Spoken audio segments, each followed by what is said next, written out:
اعوذ باللہ من الشیطان الرجیم بسم اللہ الرحمن الرحیم رب اشرح لی صدری ویسر لی امری واحلل عقدۃ من لسانی یفقہوا قولی رب یسر ولا تعسر وتمم بالخیر اللہم لا سہل الا ما جعلتہ سہلا وانت تجعل الحزن اذا شئت سہلا رب زدنی علما رب زدنی علما رب زدنی علما آمین یا رب العالمین۔ الحمدللہ آج ہم اللہ کے خاص فضل و کرم سے جس پروگرام کا انعقاد شروع کرنے جا رہے ہیں اس کا نام رکھا گیا ہے قرآن و حدیث فیملیز کے ساتھ۔ اس کا مقصد کیا ہے، اس کے کیا باقی تفصیلات ہیں وہ ہم ڈسکس کرتے ہیں۔ تو پروگرام کا باقاعدہ آغاز انشاءاللہ تلاوت اور ترجمہ سے کریں گے قرآن مجید کی۔ تو عبد الرحمن اشفاق کو میں دعوت دوں گا کہ وہ سورہ فاتحہ اور سورہ بقرہ کی پہلی 7 آیات جو ہیں وہ ان کی تلاوت کریں گے۔ تو جی اوور ٹو عبد الرحمن اشفاق۔ أعوذ بالله من الشيطان الرجيم بسم الله الرحمن الرحيم الحمد لله رب العالمين الرحمن الرحيم مالك يوم الدين إياك نعبد وإياك نستعين اهدنا الصراط المستقيم صراط الذين أنعمت عليهم غير المغضوب عليهم ولا الضالين آمین۔ بسم الله الرحمن الرحيم ألف لام ميم ذلك الكتاب لا ريب فيه هدى للمتقين الذين يؤمنون بالغيب ويقيمون الصلاة ومما رزقناهم ينفقون والذين يؤمنون بما أنزل إليك وما أنزل من قبلك وبالآخرة هم يوقنون أولئك على هدى من ربهم وأولئك هم المفلحون إن الذين كفروا سواء عليهم أأنذرتهم أم لم تنذرهم لا يؤمنون ختم الله على قلوبهم وعلى سمعهم وعلى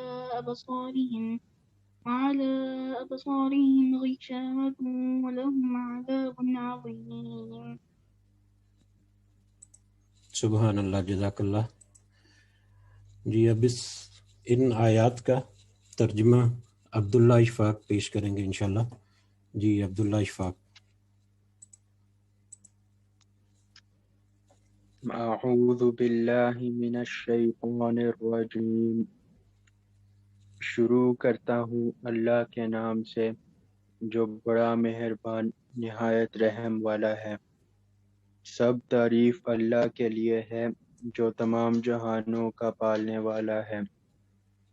بڑا مہربان نہایت رحم کرنے والا ہے، بدلے کے دن کا مالک ہے۔ ہم صرف تیری ہی عبادت کرتے ہیں اور صرف تیری ہی مدد طلب کرتے ہیں۔ ہمیں سیدھی راہ دکھا، ان لوگوں کی راہ جن پر تو نے انعام کیا،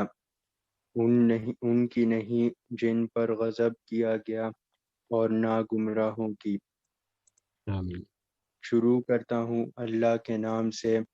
جو بڑا مہربان نہایت رحم والا ہے۔ الف لام میم۔ اس کتاب میں کوئی شک نہیں، پرہیزگاروں کو راہ دکھانے والی ہے۔ جو لوگ غیب پر ایمان لاتے ہیں اور نماز قائم کرتے ہیں اور ہماری دی گئی مال میں سے خرچ کرتے ہیں، اور جو لوگ ایمان لاتے ہیں اس پر جو آپ صلی اللہ علیہ وسلم کی طرف اتارا گیا اور جو آپ سے پہلے اتارا گیا اور آخرت پر بھی ایمان رکھتے ہیں، یہی لوگ اپنے رب کی طرف سے ہدایت پر ہیں اور یہی لوگ فلاح اور نجات پانے والے ہیں۔ کافروں کو آپ کا ڈرانا یا نہ ڈرانا برابر ہے، یہ لوگ ایمان نہ لائیں گے۔ اللہ تعالیٰ نے ان کے دلوں پر اور ان کے کانوں پر مہر کر دی ہے اور ان کی آنکھوں پر پردہ ہے اور ان کے لیے بڑا عذاب ہے۔ جی جزاک اللہ خیرن۔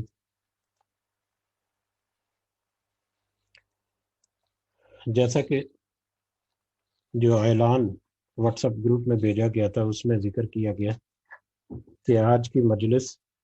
یا آج کا یہ ہمارا اکٹھا ہونا، اس کا مین مقصد جو ہے وہ یہی ہے کہ اس پروگرام کی ترتیب اور اس کے جو محاصل ہیں، اس میں جو ہمیں حاصل ہونے والا ہے اس کو تھوڑا سا سمجھ سکیں، تاکہ ہم آئندہ آنے والی جو مجلسیں ہیں یا آئندہ آنے والی جو کلاسز ہیں ان میں بڑے اچھے طریقے سے اور کسی